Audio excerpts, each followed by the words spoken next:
Hello guys, what's up? I hope you are doing fine. This is me, Mir Wahid, and today I'm going to teach you the remaining part of world geography that is Africa, right? मैंने Africa के बारे में आपको कुछ बताया था, कुछ points मैंने एक्सप्लेन किया था। आज हम उसके आगे चलेंगे और उसके बाद हम नेक्स्ट कॉन्टिनेंट जो होगा उसके हम बात करेंगे, ठीक है। आई होप आपको समझ आ रहा होगा वर्ल्ड ज्योग्राफी किस तरीके से पढ़ना है।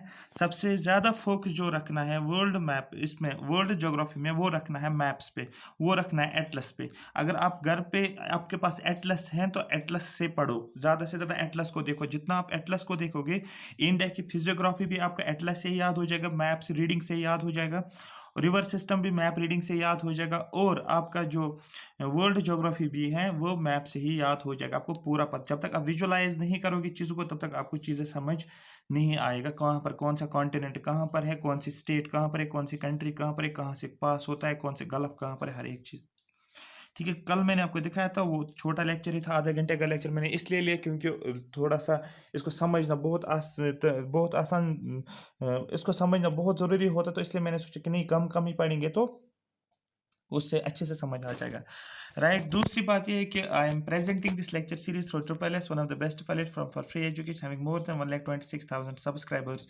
तो ज़्यादा से ज़्यादा चैनल को शेयर करो, सब्सक्राइब करो, ठीक है।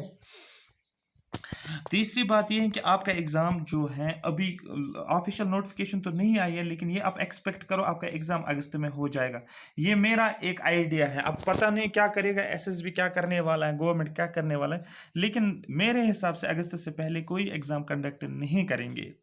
जिस हिसाब से केसेस बढ़ रहे हैं, जिस हिसाब से कोरोना वायरस ने ये अपना जो सेकंड वेव जो है, जिस हिसाब से इसका स्पेस जो है वो काफ़ी ज़्यादा तेज़ है, इसकी इंटेंसिटी बढ़ती जा रही है, इसका केसेस बढ़ते जा रहे हैं, इससे पूरे इंडिया को कवर कर लिया है, अभी इसका पीक भी नहीं आया है। डॉक्टर्स ये एक्सपेक्ट करते हैं कि इसका पीक जो होगा वो in the month of May में होगा।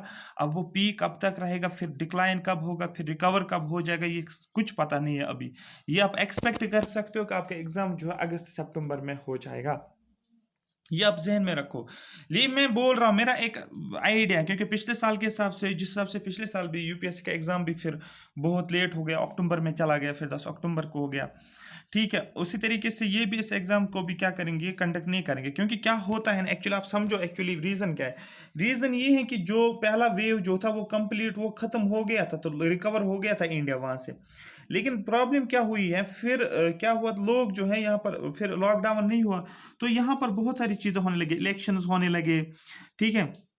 दूसरा, कुंभ मेला एक मेला होता है, ठीक है, कुंभ मेला लग गया, कुंभ मेले में बहुत सारे लोग होते हैं, तो ऐसे इवेंट्स होने लगे। फॉर एग्जांपल या फार्मर स्ट्राइक जो था हरियाणा पंजाब में, काफ़ी ज़्यादा ये फैलता गया, क्योंकि एक जगह पर अगर किसी स्टेट में थोड़ा कम भी था तो वो लोग एक सिटी से दूसरी सिटी चले गए, एक स्टेट से दूसरे स्टेट चले गए, जिसकी वजह से उसने क्या किया, उसने पेस ले लिया, जब तक ये स्प्रेड हो गया, पूरा चेन बन गया। इसलिए हर स्टेट में हर एक पर्सन को, अगर कोई भी टेस्ट करता है, वेस्ट बंगाल में तो ज़्यादा ही देखने को मिल रहा है, हर एक 50% लोगों को क्या मिल रहा है, कोविड-19 मिल रहा है, और इसके सिम्टम्स भी नहीं है, और ये भी हर जिसको भी करते हैं उसका निकलता ही है।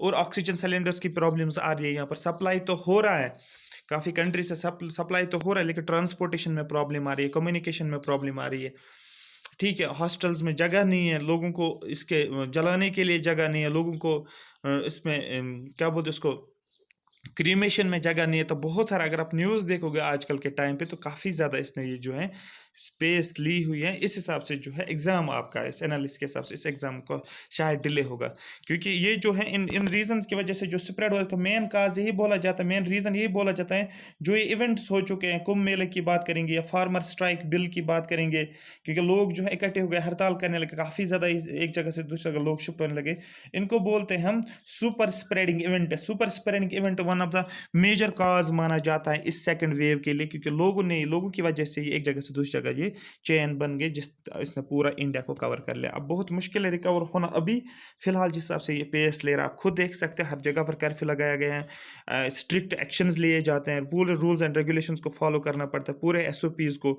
हर जगह पर आप देख सकते हो, नाकाबंदी, न्यूज़पेपर भी, इस पे न्यूज़पेपर भी, और आप यूट्यूब पे देखोगे, ठीक है। तो काफ़ी ज़्यादा आज मीटिंग भी थी इसकी, सुबह 11 बजे तक, पार्लियामेंट में इसके एक स्पेशल मीटिंग रखी गई थी, तो पता नहीं उन्होंने क्या किया अभी तक, लेकिन स्टिल आप ये समझो कि एग्ज़ाम आपका मई में तो नहीं है, मई जून में तो नहीं होगा, ये तो आप याद रखो।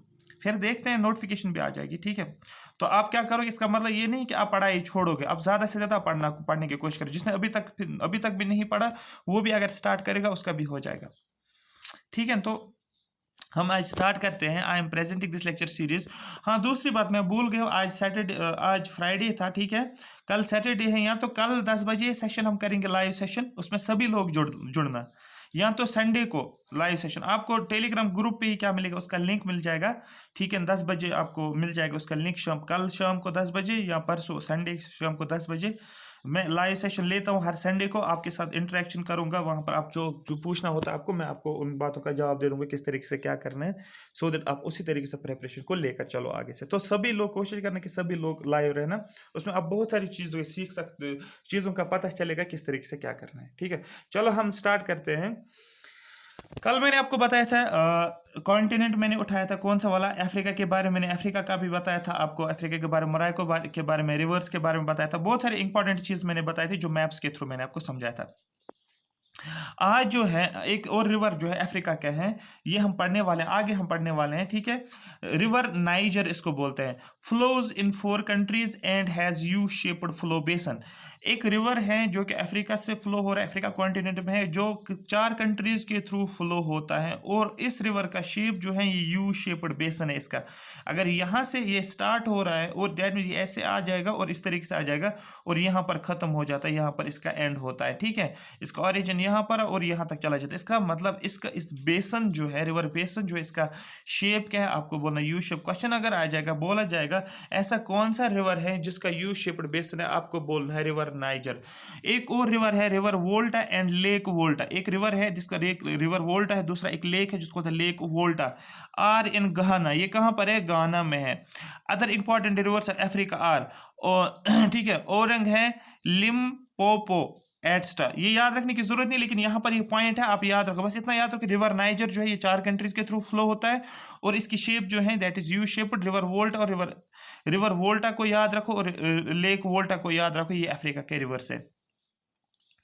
अब नेक्स्ट पॉइंट जो है that is the group of 3 countries, that is Ethiopia, Somalia and, देखो डी जबोटी पढ़ो इसको, डी जबोटी पढ़ो इसको, या जबोटी पढ़ो, आपको अपनी मर्जी है, जो प्रोनाउंसिएशन करना है कर दो। जनरली इसको जबोटी बोला जाता है, तो जबोटी पढ़ सकते हो।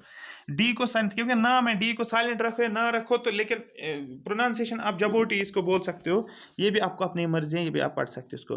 तो यही the group of 3 countries Ethiopia, Somalia, Djibouti is known as Horn of Africa. याद रखना, इसको बोला जाता है हॉर्न ऑफ अफ्रीका। किसको, डी जबोटी को, इथोपिया को और सोमालिया को, ठीक है। डी एस मैंने लिखा इसको, मैंने इसको याद रखा, हॉर्न ऑफ अफ्रीका इसको बोला जाता है, ये आपको याद रखना है, ये इंपॉर्टेंट पॉइंट बनता है।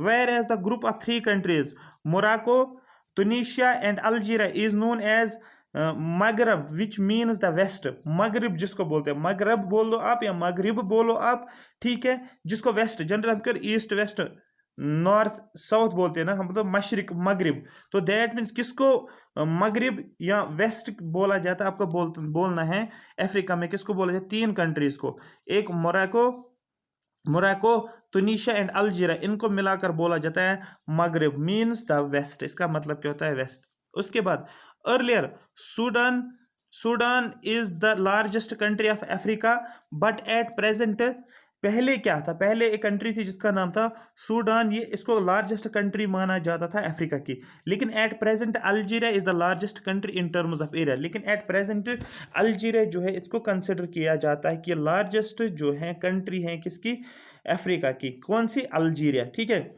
सीचेल्स की बात करेंगे, is the smallest country in Africa. याद रखना, सबसे लार्जेस्ट कंट्री एरिया वाइज कौन सा है अफ्रीका का, आपको बोलना है अल्जीरिया।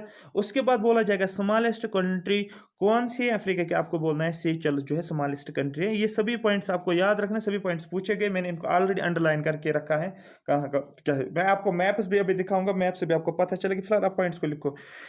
इसके लिए आपको नोट्स बनाना पड़ेगा। किसके लिए? मैंने आपको आज एक नोट भी भेजा था, आपको एक पेज भेजा था मैंने आपको कि इस पे टेलीग्राम पे, इस पे टेलीग्राम पे ही भेजा था मैंने आपको। वो मुझे एक स्टूडेंट ने भेजा था कि उसने नोट्स बनाए थे कल के वर्ल्ड हिस्ट्री के, और मुझे वो बहुत ही ज़्यादा अच्छा लगा जिस फॉर्मेट में उसने खुद लिखा था। मैंने एट द सेम टाइम आपको सेंड किया था जब मुझे वो मिला, तो आप भी उसको देखकर अंदाज़ा लगा सकते किस तरीके से लिखना है। उसने बहुत अच्छे से लिखा, उसको याद भी हुआ होगा। तो आप देख लेना, मैंने शेयर किया हुआ ऑलरेडी टेलीग्राम पे। एक और पॉइंट है यहाँ पर, Mozambique has the longest coast line in Africa. Mozambique जो है इसकी सबसे लॉन्गेस्ट कोस्ट लाइन जो है अफ्रीका में किसकी है? अफ्रीका में सबसे लॉन्गेस्ट कोस्ट लाइन कौन बनाता है? आपको बोलना है मोजम्बिक्यू सबसे लॉन्गेस्ट कोस्ट लाइन बना देता है। फिर हम नाइजीरिया की बात करते हैं। Nigeria is the most populous country of Africa. ये सभी फैक्ट्स हैं, आपको ये फैक्ट्स याद रखना है। नाइजीरिया को कंसिडर किया जाता है ये most populous country of Africa. Africa में सबसे ज्यादा पॉपुलेशन नाइजीरिया में देखने को मिल रहा है। Whereas Kenya has the highest growth rate population. लेकिन कीनिया में ग्रोथ रेट सबसे ज्यादा कीनिया में है। कितना? 3.8 पर एनम के हिसाब से इसकी पॉपुलेशन देखने को मिल रही है। Swahili is a famous language of Africa. याद रखना, एक लैंग्वेज है अफ्रीका की जिसको बोलते हैं हम सवाहिली। याद रखना, सवाहिली जो है ये एक लैंग्वेज है जिसको अफ्रीका में यूज किया जाता है। ये याद रखने की जरूरत नहीं है, बस इतना याद रखो, मोजम्बिक्यू के बारे में याद रखो, और नाइजीरिया के बारे में याद रखो, और कीनिया के बारे में याद रखो। उसके बाद हम आगे चलते हैं। That is the ostrich. Ostrich हम याद रखेंगे। Ostrich is the flightless fast running bird which is found in Kalahari desert. एक बर्ड है जिसको बोला जाता है ostrich. Flightless bird consider किया, फ्लाइट लेस है, और फास्ट रनिंग बर्ड है, सबसे तेज बर्ड जो है जो चलता है। कहां पर है? आपको बोलना है ये अफ्रीका में। किस डेजर्ट में? आपको बोलना है कालाहारी डेजर्ट में। अभी बताऊंगा कालाहारी डेजर्ट, गोबी डेजर्ट, ठीक है, बहुत सारे डेजर्ट्स के बारे में आपको बताऊंगा। आपको फिलहाल इतना याद रखो, कालाहारी डेजर्ट में क्या देखने को मिलेगा आपको बोलना है सर कालाहारी डेजर्ट में ऑस्ट्रिच देखने को मिल रहा है जो कि फास्ट मूविंग बर्ड है। क्वेश्चन इस तरीके से पूछा जाएगा कि ऑस्ट्रिच जो है इसको कंसिडर किया जाता है fast moving fast running bird, ये किस डेजर्ट में पाया जाता है? आपको बोलना है it is present in the Kalahari desert of Africa continent. Ostrich is similar to rhea of South America and emu of Australia. Ostrich similar है, जैसे रिहा साउथ अमेरिका में है, ठीक है, साउथ अमेरिका जो है उसमें रिहा होता है और ऑस्ट्रेलिया में इमू होता है, वो सिमिलर है ऑस्ट्रिच उनके जैसा। लेकिन अभी में हम साउथ अमेरिका और ऑस्ट्रेलिया को जब हम अलग से एक्सप्लेन करेंगे वहां पर हम इसके बारे में पढ़ेंगे। Cocoa is obtained from cocoa trees and is one of the most important crop of Africa. Most important याद रखो, कोकावा ट्री याद रखना। कोक का कोकवा, इसको कहां से हम हासिल करते हैं? आपको बोलो कोकवा को ऑब्टेन किया जाता है कोकावा ट्री का cocoa trees and is one of the most important crop of Africa. Question पूछा जाएगा ये कोकावा जो है, ठीक है, यहाँ कोका भी आप बोल सकते हैं, इसको कोका भी बोलो, ठीक है। ये कहाँ पर पाया जाता है? आपको बोलना है एक इंपॉर्टेंट क्रॉप जो है पाया जाता है अफ्रीका में, ठीक है। कोका एंड कोला बोल सकते हो, काकोवा बोलो या कोका बोलो, and cola KOLA are trees which provide us beverage and nuts respectively. ये क्या प्रोवाइड करते हैं? ठीक है, जो कोकावा जो है ये प्रोवाइड करता है बेवरेज, और जो कोला जो है ये हमें क्या प्रोवाइड करते हैं? ये नट्स प्रोवाइड करता है। ये आपको याद रखना है। Which are used in preparing cola drinks, जिसको हम यूज करते हैं कोला ड्रिंक्स को प्रिपेयर करने में, एंड च्युइंगम्स, और जो च्युइंगम आप खाते हो, चबाते हो, ठीक है, च्यू करते हो, उसको बनाने के लिए यूज होता है। मोस्ट इंपॉर्टेंट पूछा जाता है, ये कोकावा के बारे में पूछा जाता है। अगर आप 6th 7th 8th की वर्ल्ड ज्योग्राफी में वर्ल्ड ज्योग्राफी पढ़ोगे आपको ये वहां से मिल जाएगा। Ghana and Nigeria are, ठीक है, Ghana and Nigeria are largest producers of cocoa in the world।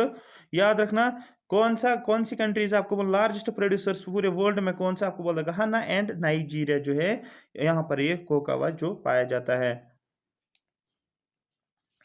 Nigeria is self dependent in food grain production. Nigeria में सबसे ज्यादा फूड ग्रेन प्रोडक्शन हो रही है और सेल्फ डिपेंडेंट होता है। इसमें यहाँ पर ये आपको पता ही है, ये याद रखने की जरूरत नहीं है, बट स्टिल पता होना चाहिए नाइजीरिया कहाँ पर है। 3 types of palm trees are found in Africa एक है कोकोनट पाम, दूसरा oil palm and third is date palm. तीन types of palm trees Africa में देखने को मिल रहा है। One is the coconut palm, second is the oil palm and third is the date palm.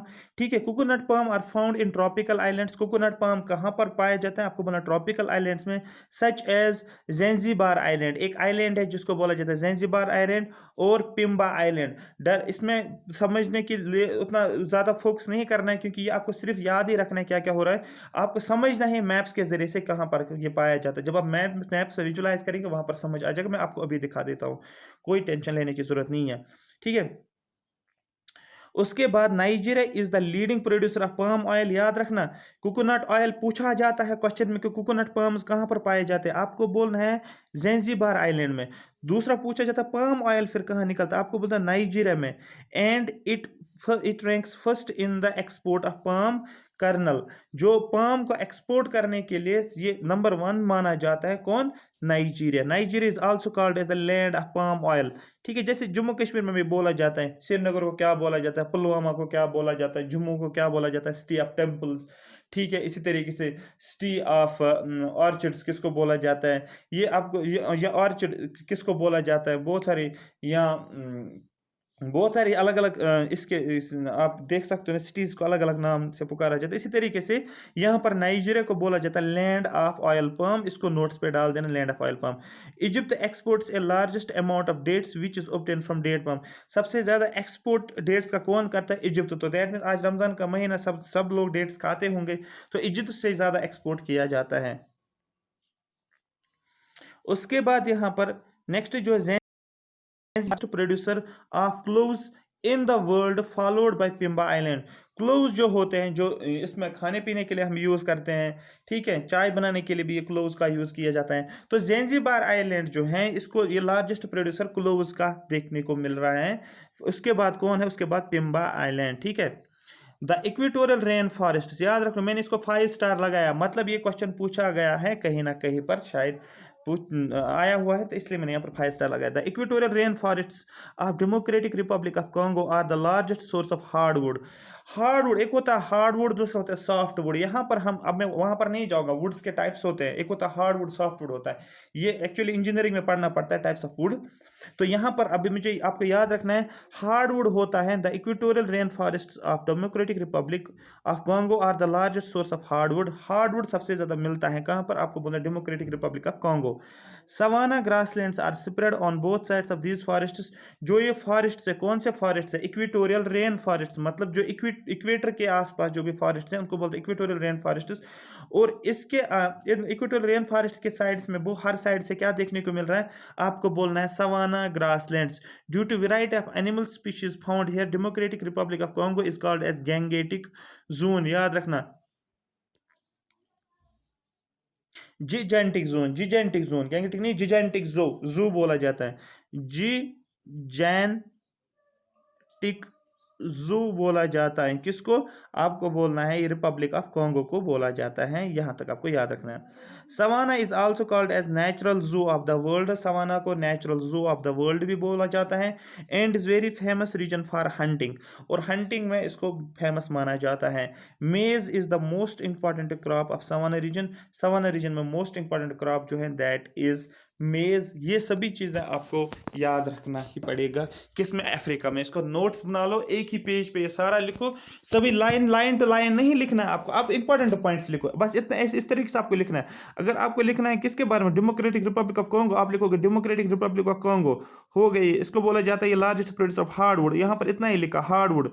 उसके बाद क्या लिखा? सवाना, सवाना फॉरेस्ट के बारे में लिखा। उसके बाद लिखो इसको बोल जिजेंटिक जू बोला जाता है, बस इतना लिखो। या इसको बोला जाता है natural zoo of the world, बस ये भी लिख सकते हो। बस इस तरीके से आपको लिखना है, ज़्यादा नहीं लिखना है। और एक और ये पॉइंट भी लिख सकते हो, मेज इसमें जो है लार्जेस्ट प्रोड्यूसर है, इंपॉर्टेंट क्रॉप माना जाता है। आई होप ये बात आपको समझ आई होगी। अब हम कहाँ पर चलेंगे? साउथ अफ्रीका में चलेंगे, जो अफ्रीका का लास्ट वाला पार्ट था। ठीक है, South Africa is the largest producer of gold. 47% world सबसे ज्यादा गोल्ड। क्वेश्चन अगर आएगा कि गोल्ड किस कॉन्टिनेंट में आपको मिल रहा है, अफ्रीका के किस जगह पर मिल रहा है, आपको बोलना साउथ अफ्रीका। डायमंड भी ज्यादा मिल रहा है, आपको याद रखना 95% वर्ल्ड का डायमंड आता है साउथ अफ्रीका से, एंड प्लेटिनम भी यहाँ से मिलता है। जोहान्सबर्ग आपको पता है गोल्डन सिटी जिसको बोला जाता है, इसको 5 स्टार लगा लो गोल्डन सिटी को। किसको गोल्डन सिटी बोला जाता है, आपको बोलना गोल्डन सिटी बोला जाता है जोहान्सबर्ग को, ठीक है, याद रहा। And Witwatersrand, Wit याद रखना, Witwatersrand, water sand याद रखो, Witwatersrand are famous for gold and Kimberley is famous for diamond, याद रखना ये भी पॉइंट। बस इसमें इतना आपको याद रखोगे, साउथ अफ्रीका में क्या देखने को मिला, गोल्ड में सबसे ज्यादा नंबर 1 पे है पूरे वर्ल्ड में, डायमंड में नंबर 1 में, और प्लेटिनम नंबर 1 पे। 95% गोल्ड यहाँ से ही निकलता है, 47% साउथ अफ्रीका से ही निकलता है गोल्ड, डायमंड 95% निकलता है, और जोहान्सबर्ग को बोला जाता है सिटी ऑफ गोल्ड, ये आपको याद रखना है, बस इतना आपको याद रखना है। वर्ल्ड फेमस, ठीक है, मेरिनो शिप याद रखना है, merino sheep is also found in South Africa and is well known for its high quality wool. High quality wool हमें साउथ अफ्रीका से मिल रहा है, और एक शीप है जिसको बोला जाता है मेरिनो शीप, याद रखो मेरिनो शीप जो है जिसमें हाई क्वालिटी वूल। देख क्वेश्चन पूछा जाएगा ऐसा कौन सा शीप है जिसमें हाई क्वालिटी वूल देखने को मिला, आपको बोल रहे merino sheep. South Africa rank second after Australia in the export of wool, south Africa जो है सेकंड लार्जेस्ट एक्सपोर्टर है वूल का आफ्टर ऑस्ट्रेलिया, इसका मतलब ऑस्ट्रेलिया के बाद। उसके बाद south Africa is the leading producer of chromium in the world, chromium जो है, क्रोमियम को क्या करना है, एक्सपोर्ट करना है, सबसे लार्जेस्ट प्रोड्यूस करना, सबसे लार्जेस्ट प्रोड्यूसर कौन है, साउथ अफ्रीका है। Congo and South Africa are the main producer of copper bauxite and uranium, ठीक है, साउथ अफ्रीका की बात करो, ठीक है, यहाँ पर कॉन्गो की बात करो या साउथ अफ्रीका की बात करो, ये लार्जेस्ट मेन प्रोड्यूसर्स होते हैं कॉपर बक्साइट एंड यूरेनियम। उसके बाद petroleum is found in many parts of the Africa such as Nigeria, Libya and Angolia, ठीक है, अंगोला यहाँ पर पेट्रोलियम भी देखने को मिल रहा है, इंपॉर्टेंट नहीं है, बस इतना याद रखो क्रोमियम जो है साउथ अफ्रीका से निकलता है। उसके बाद Africa is one of the largest producer of exports of sisal, ये भी आपको याद रखना है। Tanzania leads the countries of Africa in sisal production, सबसे ज़्यादा सिसाल जो है कहाँ पर निकलता है, आपको बोला तंजानिया से निकलता है। Sisal is a vegetable fibre that is use for making ropes and sacks, बनाए जाते हैं, इससे रोप्स और सैक्स बनाए जाते हैं, सिसाल की इंपॉर्टेंस है ये, ठीक है। उसके बाद एक और इंपॉर्टेंट पॉइंट मैं बताऊंगा कहाँ कहाँ पर, सबसे इंपॉर्टेंट पॉइंट कौन सा, वो जिसको आपको याद रखना है। Africa is the only continent where the most ancient and most modern cultures and civilizations can be seen, ये क्वेश्चन पूछ सकते हैं, सबसे ज्यादा इंपॉर्टेंट सिविलाइजेशंस किस कॉन्टिनेंट पे देखने को मिल रहा है, आपको बोला सबसे इंपॉर्टेंट सिविलाइजेशंस जो भी है, मॉडर्न कल्चर जो और सिविलाइजेशन जो है, सो वो अफ्रीका कॉन्टिनेंट में देखने को मिल रहा है, ये आपको याद रखना है। Animism is the religion, याद रखें, animism is the religion followed by many tribes of Africa and is based upon love and respect of nature। एक animism religion कंसिडर किया जाता है अफ्रीका में, ये एक रिलीजन होता है जिसको फॉलो किया जाता है अफ्रीका के ट्राइब्स के जरिए से, जो अफ्रीका के ट्राइब्स इसको फॉलो करते हैं इस रिलीजन को, और इसका मतलब क्या है, ये किस पे बेस्ड है, इनका फेथ क्या है, upon love and respect of nature, ठीक है। बस यहाँ तक आप इसको याद रखो। उसके अब हम क्या पढ़ने वाले हैं, एशिया पढ़ने वाले हैं, लेकिन बिफोर अंडरस्टैंडिंग दिस हमें क्या समझना है, हमें सबसे पहले मैप को फिर से वापस आना पड़ेगा, मैप के बारे में थोड़ा सा जानना पड़ेगा। मोस्ट इंपॉर्टेंट आप कल वाला पॉइंट याद रखोगे, कौन सा वाला, जो इक्वेटर किस किस के थ्रू पास होता है वो आपको याद रखना है, और ट्रॉपिक अफ्रीका एक ऐसा कॉन्टिनेंट है, ये अफ्रीका देखो, ये मैं पूरा आपको वर्ल्ड मैप लेकर आया हूँ यहाँ पर, ठीक है, ये वर्ल्ड का पॉलिटिकल वाला पार्ट है, ये पूरा अफ्रीका है, ठीक है, ये अफ्रीका है, आप ये देख सकते हो, यहाँ पर ये यूरोप है, ठीक, ये एशिया आप देख सकते हो यहाँ पर, ठीक है। एशिया के भी अलग अलग पार्ट्स होते हैं, साउथ ईस्ट एशिया होता है, साउथ एशिया होता है, ईस्ट एशिया होता है, ये हम एक एक करके पढ़ेंगे। ये अफ्रीका जो इसमें मैंने आपको इंपॉर्टेंट बताया, जो एग्जामिनेशन पॉइंट ऑफ व्यू के लिए इंपॉर्टेंट है, बस आपको इतना ही याद रखना है। कुछ कंट्रीज का आपको नाम याद रखना ही है यहाँ पर स्पेन का याद रखो, यहाँ पर जो यूरोप के साथ बनाया जाता है। मोरक्को की हम बात करेंगे यहाँ पर, ठीक है। मेडिटेरेनियन सी का याद रखना आपको, रेड सी के बारे में आपको याद रखना है, नाइल रिवर के बारे में आपको याद रखना है, यहाँ पर क्या था, स्यूज कैनाल के बारे में आपको याद रखना था, ठीक है। यहाँ पर क्या था, एक स्ट्रेट थी जिसको बोलते हैं स्ट्रेट ऑफ, कौन सी स्ट्रेट थी वो, जो मैंने आपको कल बताया था, उस स्टेट के बारे में आपको याद रखना है। सोमालिया के बारे में याद रखो, सूडान के बारे में याद रखो, नाइजर के बारे में याद रखो, अल्जीरिया यहाँ पर देखने को मिल सकता है, लीबिया यहाँ पर देखो, तुनीशिया यहाँ पर देखो। आ रही बात समझ? ये आप देख सकते हैं यहाँ पर, मैं फिर से रिपीट कर रहा हूँ इसको, ठीक है। मॉरिटीना याद रखो, ये कंट्रीज के बारे में भी थोड़ा सा आपको पता चलना चाहिए, ठीक है। मोजम्बिक देखो जो लार्जेस्ट कोस्टल बॉर्डर बनाता है, मेडागास्कर आइलैंड याद रखो, साउथ अफ्रीका यहाँ पर याद रख सकते हो, अंगोला यहाँ पर याद रख सकते हो, ठीक है। जैम्बिया यहाँ पर याद रख सकते हो, यहाँ पर Congo, democratic Republic of Congo. ये सब कुछ आपको ये देखना है, इसको विजुलाइज करना है। आपका क्वेश्चन बन जाएगा एग्जाम में आप क्वेश्चन आराम से हैंडल कर सकते हो। लेकिन जितना आप विजुलाइज करोगे, जितना आप इन कंट्रीज को विजुलाइज करोगे, उतना आपको याद रहेगा, उतना आप आराम से उस चीज को टिक कर सकते हो, ठीक है। एक सेकंड रुको। हाँ, यहाँ पर सबसे ज्यादा, मैं फिर से इसको थोड़ा सा आपको दिखा रहा हूँ, ध्यान से आप देख सकते हो यहाँ पर, ठीक है। ये है अल्जीरिया है, लीबिया है, इजिप्ट है, इसको याद रखना आपको। वेस्टर्न सहारा आपको याद रखना, मॉरिटीना आपको याद रखना है, ठीक है। ये नाइजर है, माली आप देख सकते हो, कंट्री एक है, ठीक है। सूडान आप याद रख सकते हो, ठीक है। इथोपिया आप याद रखो, ठीक। यहाँ पर एक और मेडागास्कर मैंने बोला, यहाँ पर ट्रॉप का कैप्रिकॉर्न पास हो रहा है, यहाँ पर ट्रॉप का, यहाँ पर इक्वेटर पास होता है। तो इन स्टेट्स का आपको पूरा याद रखना है, ठीक। एक सेकंड रुको।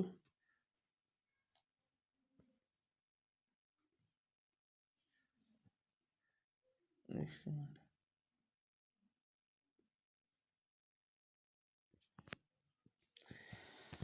हाँ, अब मैं एशिया में आया, ये पूरा मैप जो है, ये पूरा जो है एशिया की हम बात करेंगे। जनरली हमें यहाँ पर पूरा फोकस इस पे, इन चीज़ों पे करना है। आप देख सकते हैं यहाँ पर हम क्या देखेंगे, ठीक है। हम्म ये देखो, थोड़ा सा मैं कुछ नाम बताऊंगा, आपको फिर समझ आ जाएगा जब हम थ्योरी पढ़ेंगे। याद रखो, ये इंडिया है, ठीक है। चाइना की बात करेंगे, चाइना से ऊपर मंगोलिया आता है, ठीक है। मंगोल ने काफ़ी टाइम तक रूल किया है, लेकिन फिर क्या किया, मंगोलिया को किसने हराया है? इनको हराया टर्की ने। बहुत सारे इसमें बहुत सारा बैकग्राउंड है, अगर आप मंगोलियन रूल पढ़ोगे तो इनको टर्की ने फिर जो है पूरा हराया है इनको, मंगोलियन वार में पूरा जो भी है, फिर पूरा जो है यहाँ पर आप देख सकते हो कजाकिस्तान। यहाँ पर तो ये तान तान सभी वाले तान देखो यहाँ पर, ठीक है, एक ही जगह पर है ये सभी, ठीक है। यहाँ से स्टार्ट करो, पाकिस्तान है, अफगानिस्तान है, ठीक है। तुर्कमेनिस्तान की बात करेंगे, तजाकिस्तान की बात करेंगे, ठीक है। किर्गिस्तान की बात करेंगे, कजाकिस्तान है। उज्बेकिस्तान की बात करेंगे, ये कजाकिस्तान, तजाकिस्तान, ठीक है, ये कजाकिस्तान है, ठीक है। उज्बेकिस्तान है, तुर्कमेनिस्तान है, ठीक है, तजाकिस्तान है, अफगानिस्तान है। ये सभी तान जो है, ये सभी तान एक ही जगह पर है, आप ये देख सकते हो यहाँ पर इस तरीके से, सभी जो है ऑलमोस्ट मुस्लिम कंट्रीज है। याद रखना इस चीज़ को, ठीक है। उसके बाद आगे चलेंगे, ये आपको पता होना चाहिए कौन कहाँ पर क्या है।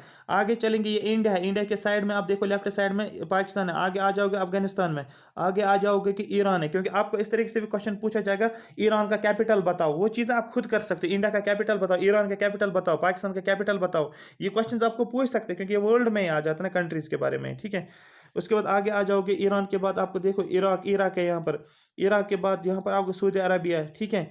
यहाँ पर सऊदी अरबिया के साथ बॉर्डर यमन बनाता है। यहाँ पर देखो ओमान है, सऊदी अरबिया के साथ रेड सी है, ठीक है। रेड सी आप यहाँ पर देख सकते हैं, ठीक है। और उसके बाद देखो यहाँ पर ये अफ्रीका कॉन्टिनेंट है फिर। और उसके बाद यहाँ पर ये देखो टर्की, देखो यहाँ पर इस्तांबुल, देखो यहाँ पर टर्की के कुछ इंपॉर्टेंट सिटीज़ हैं जिनको आपको याद रखना बहुत ज़रूरी है, ठीक है। यहाँ पर पूछा जाता है, सीरिया भी आप बीच में देखो, ये सीरिया है। लेबनान भी आप देख सकते हो, इसराइल देखो यहाँ पर, इसराइल पैलेस्टाइन। अब याद रखो, पैलेस्टाइन जो है इसको मैप में नहीं दिखाया जाता है, जो कि नया मैप इंडिया ने रिलीज़ किया हुआ है, 1-2 साल पहले जो मैप आया हुआ है, वहाँ पर पैलेस्टीन को जो ये आया है, एटलस आया, उसमें पैलेस्टीन को एज ए कंट्री ख़त्म किया गया है, ठीक है। उसको वहाँ पर रखा गया है, इसराइल को। तो ये आपको याद रखना है, मैप्स पे अब नहीं दिखाया जाता है पैलेस्टाइन को, ये आपको याद रखना है, ठीक है। कुछ इंपॉर्टेंट सीज हैं जो आपको याद रखना है। एक है यहाँ पर आप ये देख सकते हो, एक गल्फ है जिसको बोलते हैं पर्शियन गल्फ, ठीक है।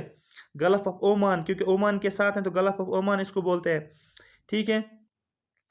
यहाँ पर आ जाओगे, मेडिटेरियन सी जो आप सब लोगों को पता है, ठीक है। यहाँ पर आ जाओगे, रेड सी। एक यहाँ पर जो लिखा है, यहाँ पर लिखा है स्यूज कैनाल, जिसको मैंने सर्कल बनाया है, स्यूज कैनाल, ठीक है। यहाँ पर आप देखो गल्फ ऑफ एडिन, यहाँ पर ये देखेंगे हम बाद में। गल्फ्स के लिए मुझे एक अलग से लेक्चर लाना है, कौन कौन सा गल्फ कहाँ पर है, किस किस के बीच में है, ठीक है। ऊपर जाओगे थोड़ा सा, ये तो मैंने यहाँ तक बताया आपको, ये समझना बहुत ज़्यादा जरूरी है, आपको पता चलना चाहिए कंट्रीज के बारे में। यूरोप है यहाँ पर, यूरोप के बारे में आप देख सकते हो। कजाकिस्तान मैंने आपको बताया, यहाँ पर एशिया की बात करेंगे, ठीक है। एशिया और यूरोप को एक लाइन डिवाइड करते हैं, उसको बोलते हैं यूराल माउंटेन। एक माउंटेन है जिसको बोलते हैं यूराल माउंटेन, याद रखो, URAL, यूराल माउंटेन याद रखना है, जो एशिया को सेपरेट करता है किससे, यूरोप से। फिर यूराल के इस साइड एशिया कंसिडर किया जाता है, यूराल के दूसरे साइड क्या किया जाता है, यूरोप कंसिडर किया जाता है। अब आपको मैं एक असाइनमेंट देता हूं, आपको एक होमवर्क देता हूं, आपको लिस्ट बनाना है कौन कौन सी कंट्री एशिया में आती है और कौन कौन सी कंट्री यूरोप में आती है, और ऐसी कौन सी कंट्री जो दोनों यूरोप में भी आती है और एशिया में भी आती है। आपके लिए एक होमवर्क है, ये पता कर लेना, आज ही पता कर लेना, ठीक है। ये याद रखना, ये जो एक लाइन है यहाँ पर, ये जो है इसको यूराल माउंटेन बोलते हैं। ये क्या करता है, ये सेपरेट करता है, याद रखना है, ठीक है। ये आपको याद रखना है। मॉस्को की बात करेंगे, रशिया का, ठीक है। पीटर्सबर्ग आप याद रख सकते हो यहाँ पर, ठीक है। ये इंपॉर्टेंट था जो आपको याद रखना था, ठीक है। ऊपर देखोगे यहाँ पर जो ये आर्टिक सर्कल जो है, बेरिंग सी की बात करेंगे, ठीक है। ये क्वेश्चन पूरे बेरिंग सी पे क्वेश्चन हमेशा पूछा जाता है, ठीक। बर्लिन यहाँ पर ये तो आपने देखा है, ठीक है। चाइना तो आपको पता है, मंगोलिया के नीचे जो चाइना है, ठीक है। एक सेकंड, मंगोलिया से नीचे आ जाओ तो चाइना है, चाइना, चाइना से नीचे आ जाओ तो तिब्बत है, तिब्बत से नीचे तो नेपाल है, नेपाल से नीचे आ जाओ तो इंडिया है, ठीक है। यहाँ से चाइना से यहाँ से आ जाओ तो म्यांमार भी है, म्यांमार से नीचे आ जाओ थाईलैंड है, थाईलैंड के इस साइड आ जाओ वियतनाम है। ये सभी चीज़ आपको पता होनी चाहिए। यहाँ पर जापान देखो, यहाँ पर कहाँ पर है, ईस्ट के साइड में। तो यहाँ पर सनराइज, यहाँ पर सबसे सबसे पहले सनराइज ईस्ट में देखने को मिलेगा। ये ईस्ट में जापान है, सबसे पहला सनलाइट जो पड़ता है, आपको बोलना ये पहले ईस्ट से राइज हो जाता है। तो जैसे में जापान सबसे पहले लाइट देखता है सुबह की लाइट। उसके बाद आगे ये आ जाता है। उसके बाद पैसिफिक ओशन की बात करेंगे, यहाँ पर देखेंगे ताइवान की हम बात करेंगे, फिलीपींस की हम बात करेंगे। ये सारा सारा आइलैंड है, सभी आइलैंड नेशंस है, ठीक है। ये साउथ चाइना सी की बात करें, देखो साउथ चाइना सी है, ये देखो ये इंडियन ओशन है पूरा, ये अरेबियन सी है, ये बे ऑफ बंगाल है। विजुलाइज करना बहुत जरूरी है। मलेशिया है, देखो थाईलैंड के देखो यहाँ पर, देखो ये इंडिया है, यहाँ पर म्यांमार है, यहाँ पर थाईलैंड है, थाईलैंड के साथ में वियतनाम है, ठीक है। वियतनाम, वियतनाम के नीचे जो आ जाओ आप मलेशिया देख सकते हो। मलेशिया के लेफ्ट साइड देखो आप Sumatra island, Sumatra island question पूछे तो सुमात्रा आइलैंड पे बोर, ठीक है। ये हो गए, हाँ इंडोनेशिया, ये देखो इंडोनेशिया यहाँ पर पूरा पानी में यहाँ, ठीक है। इंडोनेशिया से नीचे आ जाओ तो ऑस्ट्रेलिया, ऑस्ट्रेलिया में अलग से पढ़ना है। ये हो गया यहाँ तक जो आपको याद है। फिलीपींस भी आपको थोड़ा सा आइडिया आया होगा कहाँ कहाँ पर है, जो आपको विजुलाइज करना बहुत बहुत जरूरी है। होप यहाँ तक ये विजुलाइजेशन आपको समझ आया होगा, मैं क्या कह रहा हूँ, आप देख सकते हैं यहाँ पर, ठीक है। उसके बाद यहाँ पर आ जाएंगे तो यहाँ पर आप देख सकते हैं ये पूरा वर्ल्ड का जो है ये फिजिकल दिखा रहा है, यहाँ पर फिजिकल वाला पार्ट, ठीक है। आप देख सकते हैं ये नॉर्थ अमेरिका है, ये साउथ अमेरिका है, ये अफ्रीका है, ये यूरोप है, और यहाँ पर क्या है, ये एशिया है। अब मैं एक और जूम करके दिखाता हूँ आपको। ये देखो एक माउंटेन है, आप देख सकते हो एक माउंटेन है, ये देखो माउंटेन है, ये वाला जो मैंने लाइन डाली है, ये वाली, इसको लिखा भी है यहाँ पर, सर्कल में करूंगा इसको, ये लिखा भी है यूराल माउंटेन, याद रखो ये है यूराल माउंटेन, साइबेरिया के साइड में ये, ठीक है। आप देख सकते हो यूराल माउंटेन। यूराल माउंटेन एक ऐसा माउंटेन है जो एशिया को सेपरेट करता है किससे, यूरोप से। ये क्वेश्चन आपको हमेशा याद रखना है, ऐसा कौन सा माउंटेन है जो सेपरेट करता है एशिया को किसके साथ, यूरोप के साथ। आपको बोलना है यूराल माउंटेन, ये आप देख सकते हैं, ठीक है। जो ये ब्राउन ब्राउन कलर जो है ना, ये सभी माउंटेन्स है, ये सभी माउंटेन्स होते हैं, ये सभी माउंटेन्स है, ये सभी रेंज से माउंटेन्स है। जो ये ब्राउन ब्राउन ब्राउन कलर, जहां पर भी आपको ब्राउन कलर देखने को मिलेगा वो आपको याद रखना है।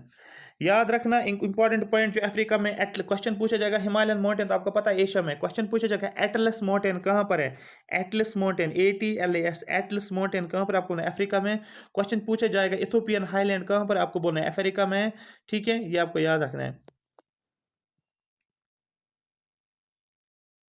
नेमेब डेजर्ट याद रखना, नेमेब डेजर्ट एक डेजर्ट है जिसको बोलते नेमेब डेजर्ट, याद रखना। नेमेब डेजर्ट जो है अफ्रीका में। कालाहारी डेजर्ट मैंने आपको बोला था कहाँ पर है, कालाहारी डेजर्ट भी जो है अफ्रीका में है, ये आपको याद रखना है, ठीक है। ठीक है, माउंट किलिमंजारो भी आपको मैंने बताया था। आई होप यहाँ तक ये बात आपको समझ आई होगी। अब जो हमारा दूसरा कॉन्टिनेंट जो है दैट इज एशिया। एशिया के हमें बारे में जानना है, थोड़ा सा जाने की क्या है इसमें से मोस्ट इंपॉर्टेंट आपका क्वेश्चन मिल जाएंगे, यहाँ से पता होना चाहिए एशिया के बारे में, ठीक है। जहाँ पर इंडिया भी देखने को मिलेगा, इसलिए हमें ज्यादा पता होनी चाहिए। Asia is the largest continent of the world, सबसे बड़ा कॉन्टिनेंट पूरे वर्ल्ड में जो है that is Asia.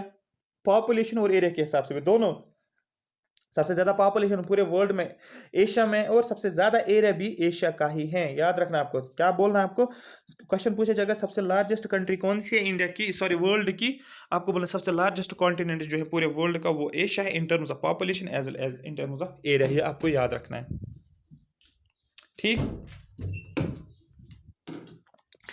Next point जो है जो आपके एग्जाम के लिए इंपॉर्टेंट है, दैट इज द, हाँ नेक्स्ट पॉइंट जो है that's important, it occupies about 30% of total world area. World का पूरा एरिया जो 30% किसने कवर किया है, आपको बोलना एशिया ने कवर किया हुआ है।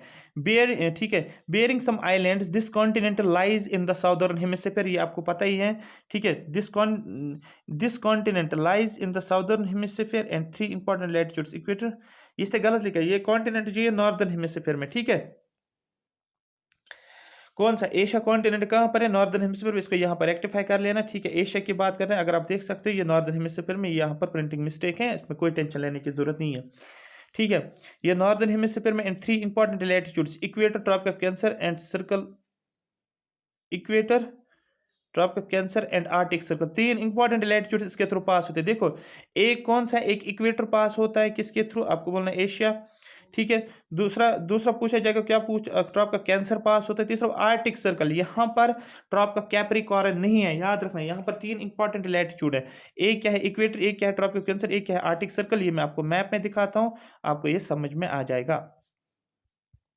एक सेकंड रुको, मैं आपको मैप से दिखाऊंगा।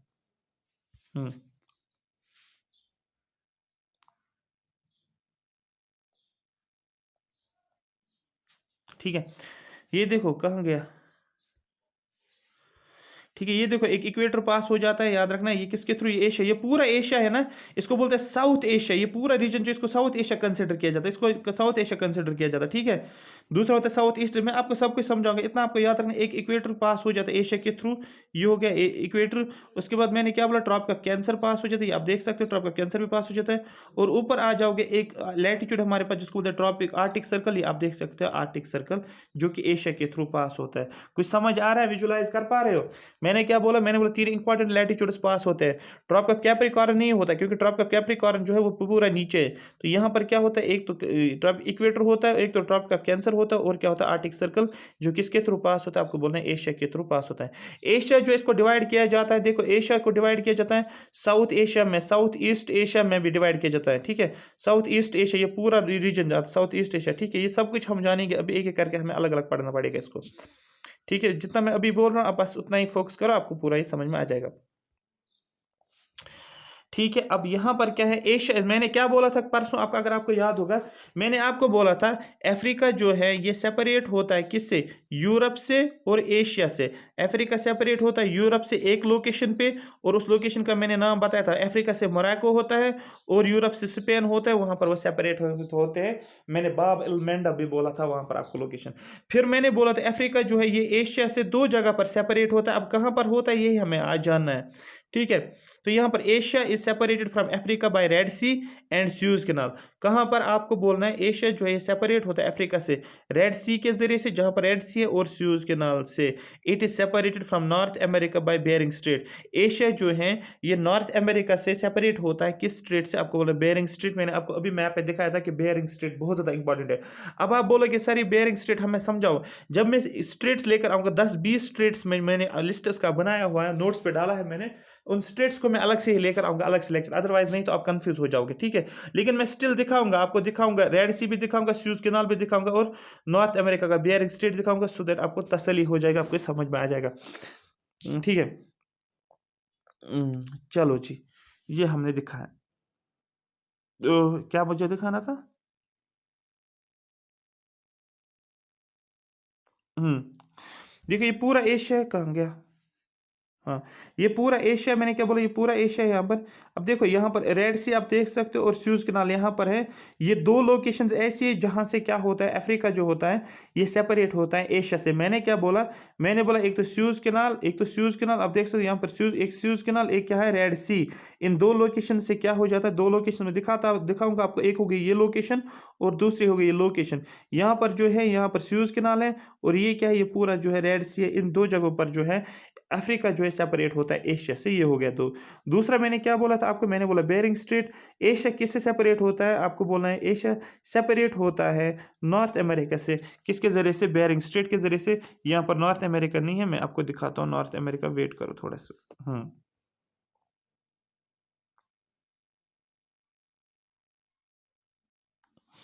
एक सेकंड रुको, बेरिंग स्ट्रेट कौन सा वाला मैप था वो, अभी यहाँ पर होना चाहिए साइड में, बेरिंग स्ट्रेट इस साइड और इस साइड।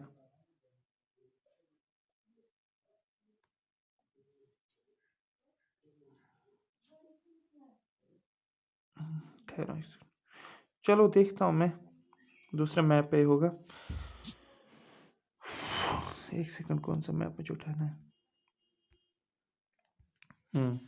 ये वाला मैंने आपको दिखाया था शायद, ये उल्टा हो गया। वेट करो गाइस, को समझाना भी है तो समझ आना चाहिए।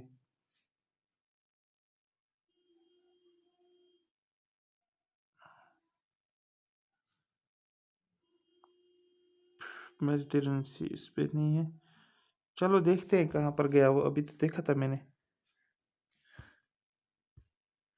हम्म चलो चलो हम पढ़ते हैं आगे क्या होता है।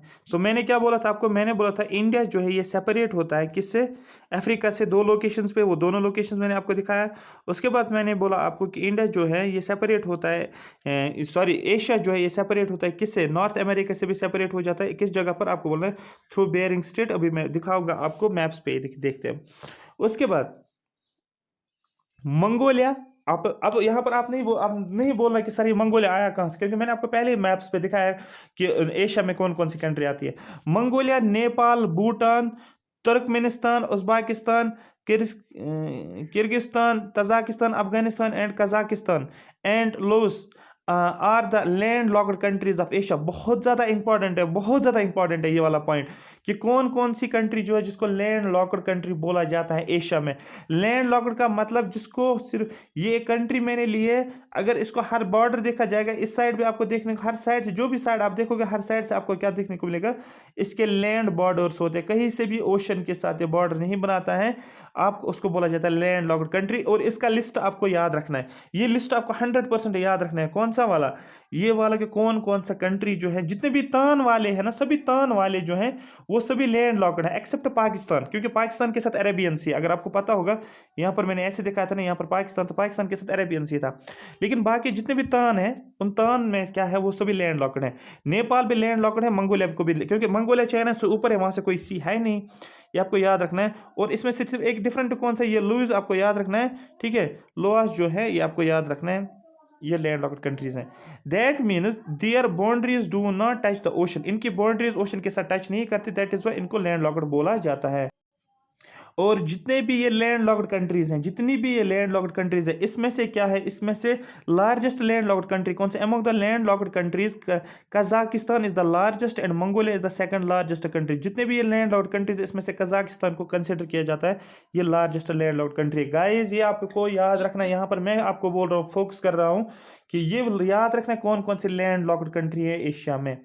कल हम क्या करने वाले हैं, कल हम पढ़ेंगे ईस्ट एशिया, याद रखो साउथ ईस्ट एशिया हम पढ़ेंगे। पूरा साउथ ईस्ट एशिया में क्या क्या है, इरावाडी रिवर के बारे में मैंने बताया था आपको कि ये कहाँ से आता है, म्यांमार से आता है, ठीक है। इरावाडी डॉल्फिन्स के बारे में बताया था, ये हम देखेंगे। अराकान योमा, इसके बारे में हम पढ़ेंगे कल, ठीक है। ये हम कल देखेंगे ईस्ट एशिया के बारे में। आई होप आपको ये समझ आएगा, मैंने बहुत कोशिश की आपको समझाने की। अभी जो है जो है इफ्तियार का टाइम भी हो रहा है, ठीक है। तो अभी हम यहाँ पर बंद कर देते हैं इन। और सीरियसली बताओ, मुझे एनर्जी बिल्कुल नहीं होती, क्योंकि अब 15-16 दिन तो हो गए रोज़ों के साथ, तो अब बॉडी जो पूरी वीक हो गई है, मतलब कुछ एनर्जी नहीं रहती है। लास्ट जब कम टाइम रहता है फिर ज़्यादा वीकनेस आ जाती है। बट स्टिल मैं आप लोगों के लेक्चर बनाता हूँ, इसका मतलब ये है कि मैं अगर आप लोगों के लिए इतना कर रहा हूँ, मतलब इतना सीरियस, तो आपको रहना पड़ेगा सीरियस, क्योंकि एग्जाम आपको क्वालिफाई करना है, मुझे नहीं करना है, ठीक है। तो जॉब आपको चाहिए था, अगर मैं थोड़ा सा एफर्ट दे रहा हूँ, आपको उससे 10 टाइम्स एफर्ट देना पड़ेगा। क्योंकि ये मैं अभी क्यों बोल रहा हूँ आप लोगों को, ये मैं इसलिए बोल रहा हूँ क्योंकि काफ़ी ज़्यादा बच्चों की मुझे मैसेजेस आई हैं अलग अलग तरीके से। सब हमारा मन नहीं लग रहा पढ़ने में। हमने बहुत पहले 2-3 महीने में अच्छे से पढ़ा, लेकिन इस महीने में हमने कुछ नहीं पढ़ा, हम कुछ पढ़ ही नहीं पा रहे, हम इवन की बुक्स भी नहीं खोल रहे हैं। उससे आपका अपना नुकसान हो जाएगा, मेरा नहीं हो जाएगा। ठीक है, ऊपर वाला देखता मैं एफर्ट्स लगाता हूँ आप लोगों के लिए, उसको पता है। मुझे आपका नहीं, ये नहीं कि आप नहीं पढ़ोगे, वो आपको अपनी मर्जी, आप पढ़ो या ना पढ़ो। लेकिन मैं यही सजेस्ट करूंगा, मत करो टाइम वेस्ट। जिसका मन नहीं लग रहा है, मन लगाओ। कुछ भी करके मन तो लगाना ही पड़े, मन मारो, उसको बोलते हैं मन मारना, इसको बैठना स्टिंग करनी पड़ेगी। अगर आपने एक कोट सुना होगा मोहम्मद अली का, मोहम्मद अली जो बॉक्सर था, वर्ल्ड का नंबर 1 बॉक्सर था, जिसको बहुत सारे बॉक्सर्स को हराया है, उसने क्या बोला था? उसने बोला, I hated every single minute of my training, but I I thought, उसने उसका ये बोला, उसने ये सीधे बोला कि मैंने हर 1 मिनट का ट्रेनिंग का मैं क्या करता था, मुझे बहुत ज़्यादा ये होती थी, क्या बोल, मतलब अच्छा नहीं लगता था ट्रेनिंग करना। लेकिन मैंने ये सोचा कि अगर मैं अभी स्ट्रगल करूं तो बाकी रेस्ट ऑफ माय लाइफ क्या होगी, वो अच्छी लाइफ रहेगी। वही आपको करना है अभी। अभी अगर आप लोगों का मन नहीं कर रहा है, but still you have to read the things, ठीक है, आपको स्टडी करनी पड़ेगी, then you will qualify the exam, otherwise you will not get anything. आपको कुछ भी नहीं मिलेगा और आप ऐसे ठोकरे खाते रहोगे 2-4 साल, फिर कुछ हाथ में नहीं आएगा। ये आप जहन में रखो, ठीक है। अगर मैं आपके लिए, मैं डेडिकेटेड हूँ, मैं कंसिस्टेंसी रखता हूँ, आप लोगों के लिए लेक्चर बनाता हूँ अभी, नहीं तो मुझे सीरियसली मैं बोल रहा हूँ, अभी आप खुद टाइम देखो, अभी कितना टाइम है। उम, इस वक़्त 7 के आस-पास 7-6 है, अभी 5 मिनट रह गए इफ्तार का टाइम।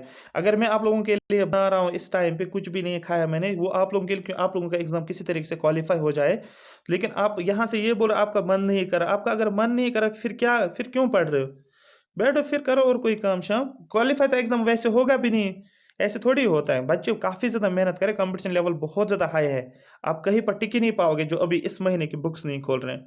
एग्ज़ाम सिर के ऊपर है, आप बोल रहे हैं हम बुक्स नहीं खोल रहे हैं। ठीक है, ये थोड़ा-सा इसको सीरियसली ले लो। तो तो मैं तो लेक्चर कंटिन्यू दे दूँगा, तो मुझे जिसको सिलेक्शन लेनी होगी ले लेगा, जिसको पता है हमें क्या करना है लाइफ़ में, वो ले लेगा सिलेक्शन, ठीक है, वो पढ़ेगा। जिसको पता ही है मुझे नींद करनी है या और कोई सीरियल देखना है, पाकिस्तानी सीरियल या जो भी टर्की के सीरियल्स देखने हैं, तो वो देखते रहो, तो आप लोगों का भी क्वालीफाई हो जाएगा, वो दिन भी आ जाएगा फिर।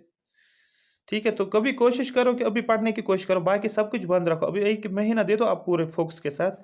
सिलेबस तो कवर करो अच्छे तरीके से, 1-2 बार रिवाइज़ तो करो, फिर अगर थोड़ा-सा पढ़ोगे भी नहीं बीच में, वो चलेगा, बट स्टिल अभी सिलेबस इनकम्प्लीट है, आप बोल रहे हो हम रेस्ट करेंगे। अरे सब रोज़े रखते हैं, ठीक है? यहाँ पढ़ाई भी करते हो, सिलेक्शन भी ले लेते हैं, ऐसा कुछ भी नहीं होता तूफ़ान। चलो, आई होप आपको ये सेशन समझ आया होगा। ये ज़रूरी था आपको बोलना, क्योंकि मुझे मैसेज आ रहे थे, अब उनको मैं अलग-अलग से रिप्लाई नहीं कर पाता, क्योंकि वो मुश्किल हो जाए, उसका टाइम लगता, बट स्टिल मैंने आपको यहाँ पर बोला सो दैट सब बच्चे अवेयर हो जाए इस चीज़ से कि एग्ज़ाम क्वालीफाई करना है। Thank you so much for watching. में अगर आपको ये सेशन अच्छा लगा तो कमेंट बॉक्स में मेंशन करो कि आपको ये सेशन कैसा लगा। Thank you so much.